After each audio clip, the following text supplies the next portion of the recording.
الرحمن الرحیم۔ ناظرین کرام، قائم ٹی وی کے سلسلہ گفتگو میں آج ہم سید الشہداء حضرت امام حسین علیہ السلام کے حوالے سے آپ کی خدمت میں حاضر ہوئے ہیں۔ علامہ ارتضیٰ عباس نقوی معروف دانشور، ادیب، محقق اور خطیب آج ہمارے مہمان ہیں، اور اس موضوع پہ گفتگو کے لیے ہم ان کی خدمت میں سوالات پیش کریں گے جو آپ حضرات کے علمی گوشوں کو انشاءاللہ تشفی بخشیں گے۔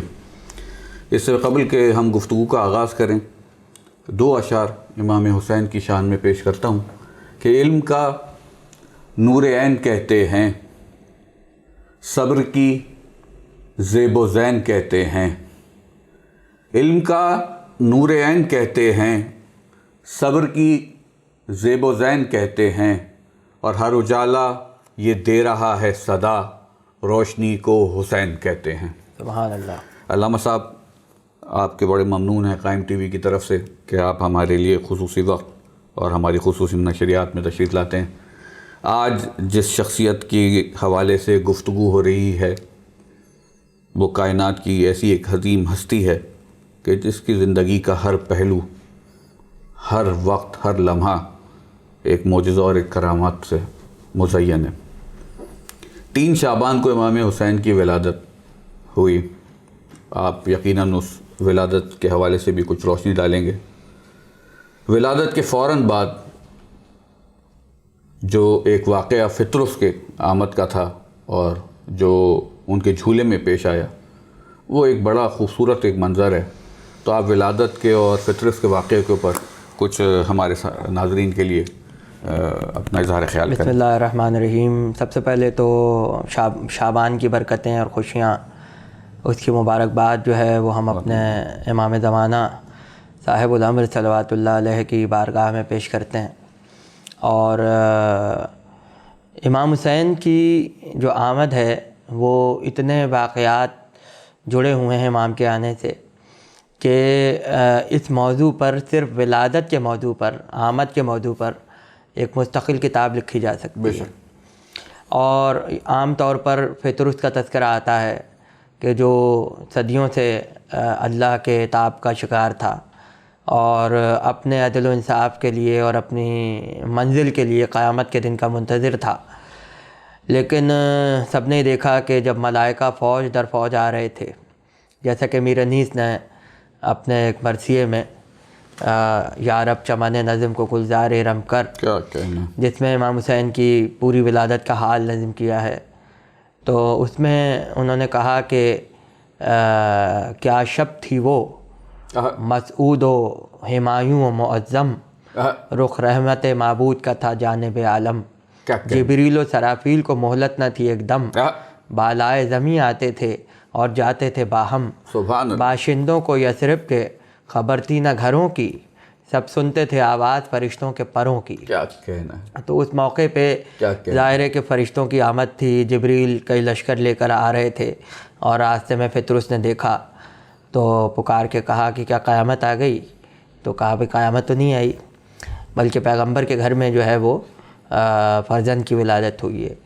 تو اب ظاہر ہے کہ واقعہ تو سب کے علم میں ہے، فطرس کا وہاں آنا اور پروں کا مس کرنا، تو کم سے کم اتنا فیصلہ تو امام حسین کے آنے سے ہو گیا، اسی دن فیصلہ ہو گیا کہ اگر کوئی خدا کا بھی خطا کار ہو تو امام حسین اس کو بھی بخشوا دیتے ہیں، اور امام حسین کی بخشش جو ہے وہ خدا کی بخشش سے کم نہیں ہوتی، بلکہ چونکہ امام حسین خود وارث ہیں، خدا کے بھی وارث ہیں اور انبیاء کے وارث ہیں، تو امام حسین کی جو عطا ہے اور جو بخشش ہے وہ اس میں بھی ایک بزرگی اور اس کی جو شان ہے وہ اس سے کم نہیں ہے۔ تو اس کا مظاہرہ بھی فطرس نے دیکھا، لیکن اس کے ساتھ ساتھ اور بھی فرشتے جن کا تذکرہ فطرس کے تذکرے میں رہ جاتا ہے، یا یوں سمجھیں کہ اتنی جلالت ہے اس واقعے کی کہ چھوٹے واقعات جو ہیں وہ ذرا سا چھپ جاتے ہیں اس کے اندر۔ سلسائیل بھی ایک فرشتہ تھا اور دردائل بھی ایک فرشتہ تھا، دونوں کے بارے میں یہ ہے کہ وہ دونوں بھی آئے تھے اور وہ بھی یقیناً جو ہے وہ عدل و انصاف کے منتظر تھے، اور امام حسین نے انہیں شفا دے کے جو ہے وہ انہیں بھی اپنی برکت سے بہرامند کیا۔ تو یہ تمام واقعات ہیں۔ اچھا، پھر اس میں ایک واقعہ اور ہے جو کہ امام حسین پر جتنی کتابیں لکھی گئی ہیں اس وضاحت سے وہ واقعہ نہیں آیا کتابوں میں، اور وہ واقعہ ہے کہ جب رتن سین، جس نے مراد آباد میں شق القمر کا معجزہ دیکھا تھا اور جس کی قبر وہاں موجود ہے آج بھی، اس کی قبر پہ جو حالات لکھے ہوئے ہیں وہ جب پڑھے گئے اور اس کا ترجمہ ہوا اور اردو میں وہ ساری باتیں ہم تک پہنچیں، تو وہ واقعات ہیں کہ جو تاریخ اسلام لکھنے والوں کو دستیاب نہیں ہو سکے۔ بے شک انہوں نے یہ دیکھا کہ بھئی کچھ لوگوں نے ہندوستان میں جو ہے وہ شق القمر کا واقعہ دیکھا تھا، لیکن اس کے ذیل میں جو چیزیں ہیں وہ نہیں معلوم ہو سکی۔ تو اس میں یہ ملتا ہے کہ رتن سین نے لکھا کہ مجھے جو ہے وہ مدینے میں لوگ بہت خوش نظر آئے، تو میں نے پوچھا کہ بھئی خوشی کی وجہ کیا ہے؟ تو لوگوں نے بتایا کہ پیغمبر کے یہاں بیٹے کی ولادت ہوئی ہے۔ تو امام حسن مجتبیٰ کے آنے پر جو ہے وہ حاضر ہوا اور اس نے ایک موتی ایک دھاگے میں پرو کے امام حسن کے گلے میں بطور تحفہ جو ہے وہ ڈال دیا۔ تو کہتے ہیں کہ وہ سبز رنگ میں تبدیل ہو گیا، اور پھر رسول نے امام کی شہادت کی طرف جو ہے اشارہ کیا کہ اس کو زہر سے شہید کیا جائے گا۔ امام حسین کی جب ولادت ہوئی ہے اس دن بھی وہ آیا، اور حسب دستور اس نے وہ موتی جو ہے، چونکہ ہندوستان میں پیش کیا جاتا تھا ولادت پر، تو وہ گلے میں ڈالا تو وہ سرخ ہو گیا، اور رسول نے شہادت کا جو ہے وہ پیشن گوئی کی امام حسین کی۔ تو کہنے کا مقصد یہ ہے کہ ویسے تو چہاردہ معصومین کا دنیا میں آنا اور سارے واقعات ہمارے سامنے، لیکن امام حسین کی انفرادیت ہے بے شک جو انہیں تمام ائمہ سے جدا کرتی ہے، اور اتنے واقعات کسی کے آنے پر دیکھنے میں نہیں آئے جتنے امام حسین کی ولادت کے واقعات۔ ایسے ہی ہماری جو تمام تاریخی اور شعراء کی اور منقبت کا ایک خزانہ ہے، وہ سب سے زیادہ انہی کی ہستی سے کے گرد گھومتا ہے۔ بلکہ مرثیہ کا جب ایک لفظ سامنے آتا ہے اور اس کے حوالے سے تو امام حسین کا ہی ایک ظاہر سی بات ہے کہ شخصیت سامنے ابھرتی ہے۔ بہت ساری چیزیں جو ہیں وہ امام سے موسوم ہوئیں۔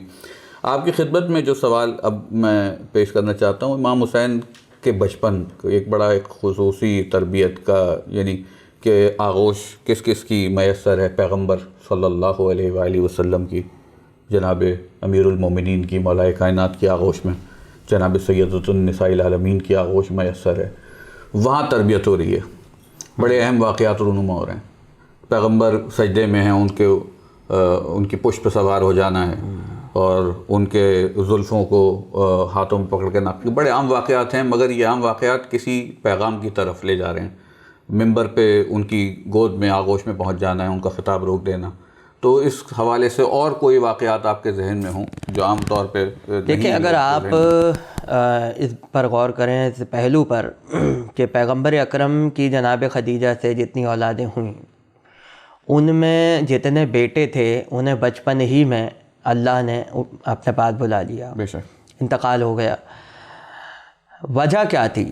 یعنی ایک وجہ تو یہ تھی کہ واحد وارث رسول کی جناب زہرا ہوں، بے شک، چونکہ جب بیٹے بھی ہوں بیٹی بھی ہوں تو پھر اس میں یہ ہوتا ہے کہ موازنہ اور آدھا حق اور پورا حق اور یہ سارے معاملات ہو جاتے ہیں۔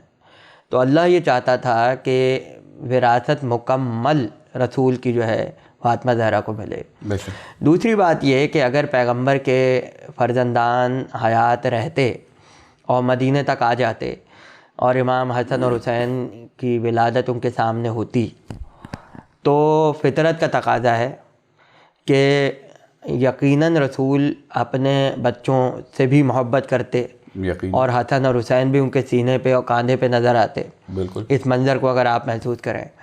لیکن ہوتا یہ کہ حسن اور حسین کے ساتھ غیر کی محبت شامل ہو جاتی کہ بیٹے کو زیادہ چاہتے ہو یا حسن اور حسین کو زیادہ چاہتے ہو، تو اللہ نے وہ معاملہ ہی نہیں رکھا، بلکہ سلسلہ یہ ہوا کہ بس حسن اور حسین، کوئی تیسرا ہو ہی نہ درمیان میں۔ تو امام حسن اور حسین کا جو بچپن ہے وہ میں کہتا ہوں کہ پیغمبر اگر آئیڈیل ہیں مسلمانوں کے لیے تو پیغمبر اکرم کی زندگی ہر عمر والے کے لیے آئیڈیل ہے. بچوں کے لیے بھی ہے, جوانوں کے لیے بھی ہے, جو ہے وہ 50 سال کے لوگوں کے لیے بھی ہے. لیکن بچوں کے لیے آئیڈیل تب بنے گی جب رسول کا بچپن دیکھا ہو. بے شک کہ رسول بچپن میں کیسے تھے.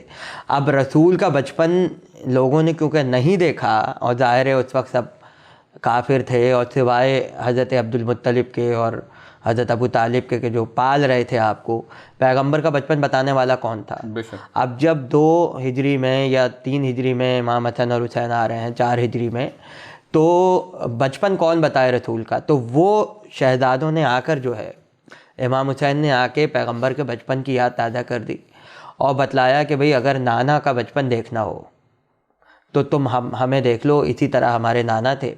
اور جو ہماری سیرت ہے دراصل وہی بچوں کے لیے اور نومولود کی جو شریعت ہے وہ امام حسین اور امام حسن کا بچپن ہے. سراپے میں کچھ شباہت ان جوانان میں پیغمبر کی, کوئی اس بارے میں کوئی علمی کوئی رائے آپ کی ہو؟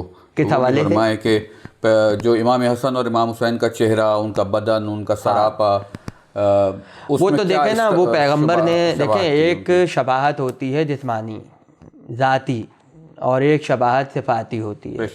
تو امام حسن اور حسین جو ہیں وہ بدن کے لحاظ سے بھی اور صفت کے لحاظ سے بھی دونوں طریقے, جیسا کہ کہا کہ سر سے لے کے سینے تک حسن مشابہ ہے اور سینے سے پیر تک حسین مشابہ ہے. تو یہ دنیا کی نظر میں ہوگی جسمانی اور ہے, لیکن بتلانا یہ چاہتے تھے کہ سر سے لے کے سینے تک جو معاملہ ہے اس میں ہاتھ شامل ہے.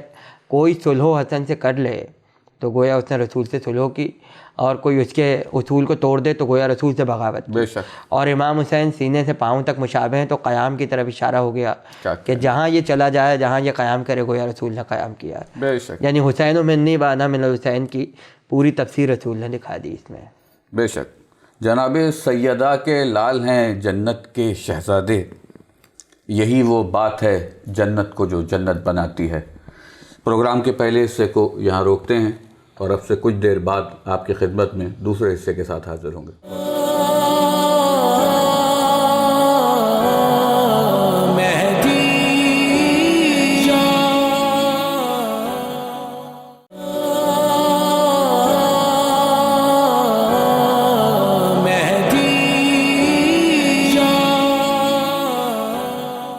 بسم اللہ الرحمن الرحیم. قائم ٹی وی کی نشریات میں ایک بار پھر آپ کو خوش آمدید کہتے ہیں. علامہ صاحب امام حسین علیہ السلام کی شخصیت کے حوالے سے جو سلسلہ گفتگو جاری تھا اور آپ نے خوبصورت پہلوؤں پہ روشنی ڈالی. ایک پہلو یعنی امام کے ان کے پکارے جانے کے جو نام اور القاب اور اسم ہیں, اس میں ابا عبداللہ کا لفظ اور حسین جو کہ ان کو پکارا جاتا ہے, ان کا نام ہے, یعنی جو کہ ان کے والدین نے یعنی کہ رکھا, اس کے اوپر آپ روشنی ڈالیے گا. دیکھیں, ناموں کے بارے میں تو تمام اہل سنت اور شیعہ روایات میں یہ آیا ہوا ہے کہ حسین اس سے پہلے کسی کا نام نہیں تھا, اور یہ حسن اور حسین اور علی اور محمد یہ چاروں نام جو تھے وہ عرب میں تھے, لیکن کسی نے یہ نام ابھی تک رکھا نہیں تھا.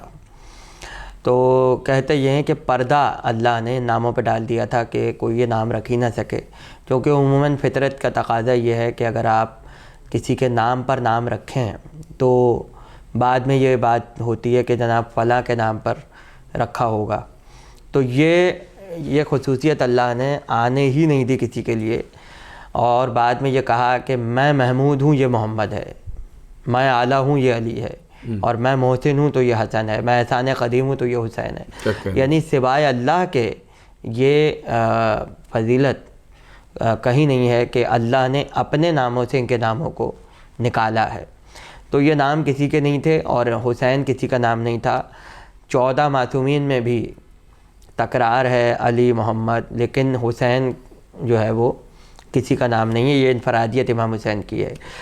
امام جعفر ہیں اور موسی کاظم ہیں, لیکن یہ نام پہلے موجود تھے.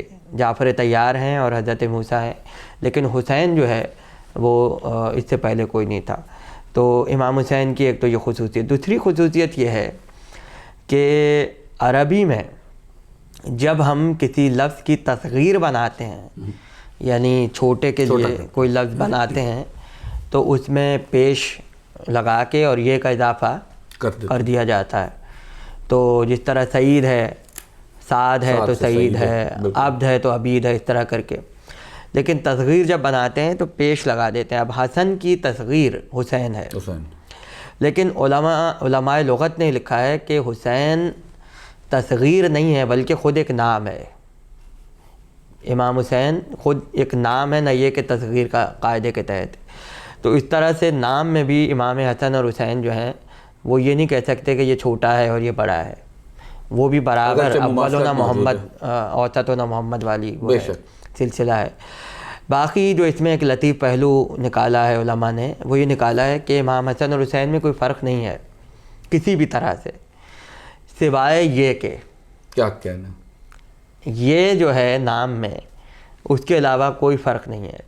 اچھا، اب اس سے جو پہلو نکالا گیا ہے وہ یہ ہے کہ یہ کے عدد ہیں 10، تو حسن اور حسین میں 10 کا فرق ہے. اب وہ 10 کیا ہیں جو واقعی امام حسن کے پاس نہیں ہیں، تو جب آپ اس کو تلاش کرتے ہیں تو وہ 10 اماموں کے علاوہ کوئی نہیں ہے. کیا کہنا 9 امام وہ ہیں جو نسل امام حسین سے ہیں اور 10ویں خود امام حسین ہیں جو ان کے 10ویں ہیں. تو یہ امام حسین کے اسم گرامی میں نسل امامت کے چلنے کا اشارہ موجود ہے. کیا کہنا یہ کائنات میں کوئی ہستی ایسی نہیں ہے کہ جس کو یہ شرف حاصل ہو. دوسری بات یہ کہ ابا عبداللہ امام حسین کی جو کنیت ہے اس کے بارے میں یہ کہا جاتا ہے کہ جب عرب میں بچے کی ولادت ہوتی تھی تو عرب اسی وقت کنیت رکھ دیتے تھے. بے شک نام رکھتے تھے، لقب رکھتے تھے، کنیت رکھتے تھے. تو کنیت جو ہے وہ ظاہر ہے کہ ایک نیک شگون کے طور پر، یعنی اگر کسی کو ہم ابو الحسن کہہ رہے ہیں بچے کو تو اس کے ظاہر ہے کہ ابھی تو وہ دنیا میں آیا ہے تو ابو الحسن کا مطلب کیا ہے؟ بے شک مطلب یہ ہے کہ نیک شگونی کے طور پر کہ جب یہ بڑا ہوگا، شادی ہوگی اور اولاد ہوگی تو اللہ اسے بیٹا دے تو یہ حسن نام رکھے گا. ایک نیک شگون کے طور پر کنیتیں رکھ دیتے تھے. لیکن کنیتیں جو ہیں وہ 2 طرح کی ہوتی ہیں. ایک کنیت ہوتی ہے ولدیت سے، بے شک جو بڑا بیٹا ہوگا اس کے نام پہ کنیت ہوگی. دوسری کنیت ہوتی ہے صفات سے، صفت، جیسے ابو جہل. ابو جہل جو صفاتی کنیت ہے. ابو لہب، صفاتی کنیت، لہب انگارے کو کہتے ہیں کیونکہ اس کے رخسار جو ہیں وہ سرخ تھے تو لوگ ابو لہب کہتے تھے. تو جب ہم یہاں سے فضائل کی طرف آتے ہیں تو ابو تراب، کیا کہنا ظاہر ہے صفاتی کنیت ہے، تراب نامی کوئی بیٹا تو نہیں ہے. بے شک تو یہ کنیتیں صفت سے تعلق رکھتی ہیں. اچھا، اس کو اگر آپ اور پھیلا لیں تو آپ یہ دیکھیں گے کہ عرب ہر چیز کی کنیت رکھتے تھے، پانی کی، مٹی کی، زمین کی، آسمان کی، سورج کی، چاند کی، ہر جانور کی کنیت، ہر پودے کی کنیت، پہاڑوں کی. کوہ ابو قبیس، کیا کہنا ابو قبیس کا کیا مطلب ہے؟ پہاڑ کی بھی کنیت. اچھا، مکے کو ام القریٰ کہتے تھے، وہ بھی کنیت ہے. حتیٰ کہ قرآن ام الکتاب وہ بھی کنیت ہے قرآن کی. تو ہر چیز میں کنیت عرب رکھا کرتے تھے صفت کو دیکھتے ہوئے. تو امام حسین جب تشریف لائے تو اسی دن ابا عبداللہ آپ کو کہہ دیا گیا. بے شک. اب یہاں میں اگر یہ سوال اٹھاؤں کہ جو تشریح کرتے ہیں علماء، جو حضرات کہ جناب علی اصغر جو کہ عبداللہ ان کا لقب ہے، تو اس نسبت سے امام حسین ابا عبداللہ کہلاتے ہیں. تو وہ تو 3 شعبان کو کنیت مل رہی ہے. تو اب یہاں جانا پڑے گا صفاتی کنیت کی طرف. اور جب صفاتی کنیت کی طرف جائیں گے تو شیخ علی اکبر نہاوندی نے انوار المواہب میں امام حسین کی جو کنیت کی تشریح کی ہے اس میں انہوں نے لکھا ہے کہ امام حسین کی خدمت بارگاہ خداوندی میں اتنی عظیم ہے کہ جو انسان ابدیت کی منزل پر ہے، کیا کہنا، امام حسین اس کے لیے باپ ہیں. کیا کہنا، جیسا کہ حدیث ہے کہ میں اور علی امت کے باپ ہیں. تو توحید کو بچانے میں جو خدمت ہے امام حسین کی، تو جہاں تک ابدیت جائے گی صحیح معنوں میں جو خدا کی ابدیت کی منزل پر ہے، امام حسین اس کے لیے مثل پدر ہیں اور وہ تمام حقوق رکھتے ہیں یہ جو ایک باپ ایک بیٹے کے اوپر رکھتا ہے۔ کیا کہنا جناب سخن فتح پوری کے 4 مصرے امام حسین کے نام کے حوالے سے ذہن میں ٹکرائے کہ کہہ رہا تھا سخن یہ دل بے چین، کاش کھل جائے راز نام حسین، اور 4 حرفوں میں سیرت شہ ہے، واہ 4 حرفوں میں سیرت شہ ہے، حمد و سجدہ یقین نماز حسین۔ سبحان اللہ۔ علامہ اس گفتگو کے سلسلے میں جو ابھی جاری ہے، ایک مختصر آخری سوال آپ کی خدمت میں پیش کروں گا کہ بچپن میں ایک بہت اہم واقعہ حدیث قصہ کا ہم نے اس پہ پہلے بھی گفتگو کی تھی، تو اس میں جوں ہستیاں پنجتن کی تشریف لا رہی تھیں، جناب سیدہ ان کو ایک طرز تخاطب دے رہی تھیں، امام حسین کے لیے ایک بڑا خوبصورت جملہ فدن الحسین نحو القصہ کا ادا کیا۔ اس کے یہ امام حسین کی بہت بڑی انفرادیت ہے کہ آپ جب مولا علی کو مطلب تذکرہ کرتی ہیں ان کے آنے کا تو کہتی ہیں فاقبل علی، اور جب امام حسن آتے ہیں تو فاقبل الحسن کا جو ہے آپ نے، لیکن جب امام حسین آئے تو فدن الحسین۔ یہ انفرادیت ہے امام حسین کی، اور ایک عجیب فضیلت ہے کہ جو پنجتن میں بھی امام حسین کو ممتاز کر رہی ہے۔ اور جناب سیدہ کی زبان سے دیکھیں، جب کوئی باہر سے اندر آتا ہے تو اس کے لیے فاقبلہ کا لفظ آئے گا، اور جب کوئی پہلے سے گھر میں ہو اور آپ کے پاس آ جائے تو اس کے لیے فدانہ کا لفظ آئے گا۔ بے شک جناب سیدہ کی سلام اللہ علیہا کی احتیاط آپ دیکھیں کہ انہوں نے 1400 سال بعد بھی حدیث قصہ پڑھنے والوں کے لیے ایک منظر بنا دیا تاکہ پتہ چل جائے کہ حسن بڑے ہیں، باہر کہیں صحن میں ہوں گے، کہیں مسجد میں ہوں گے، باہر سے گھر میں آ گئے، اور حسین چھوٹے ہیں تو کہیں گھر میں کھیل رہے ہوں گے تو وہاں سے قریب ہو گئے۔ یہ آپ شہزادی کے الفاظ کی احتیاط دیکھیں، اور پھر جب ہم اس لفظ کو آگے لے کے چلیں اور قرآن کے آئینے میں دیکھیں تو ہم یہ دیکھتے ہیں کہ جب پیغمبر بڑھتے چلے جا رہے تھے اور پہلا آسمان اور دوسرا آسمان اور تیسرا آسمان، تو پروردگار کی آواز آ رہی تھی کہ ثم دنا فتدلی فکانا قاب قوسین و ادنی۔ تو یہ ثم دنا جو ہے یہ فدن الحسین، اس کو آپ ملا کے دیکھیے کہ وہ رسول کی معراج ہے اور یہ حسین کی معراج ہے۔ بے شک وہ وہاں پروردگار یہ کہہ رہا ہے اور قریب ہوا اور قریب ہوا، اور یہاں جناب زہرا کہہ رہی ہیں فدن الحسین، حسین اپنے نانا سے قریب ہوئے۔ تو گویا الفاظ قرآن سے لے رہی ہیں، معراج کے الفاظ لے رہی ہیں، اور جو لفظ اس عاشق نے اپنے معشوق کے لیے استعمال کیا تھا بالکل وہی لفظ جو ہے وہ اس عاشق کے لیے جو ہے وہ جناب سیدہ استعمال کر رہی ہیں۔ سبحان اللہ۔ گویا بتلا دیا کہ اگر پیغمبر خدا سے ہیں تو حسین محمد سے ہیں۔ بے شک حسین گویا پوری منیت کے سلسلے کو جناب زہرا نے بیان کر دیا۔ یہ امام حسین کی خصوصیت ہے، اور یقیناً اگر اس کی مزید شرح کی جائے تو بہت سے نئے پہلو ہمارے سامنے آتے ہیں۔ بے شک اس گفتگو کو آج یہاں اس حد پہ روکیں گے۔ جہاں انسانیت کا سر جھکا ہے، حسین ابن علی کا نقش پا ہے۔ بہت شکریہ علامہ صاحب آپ کی اس گفتگو کے لیے۔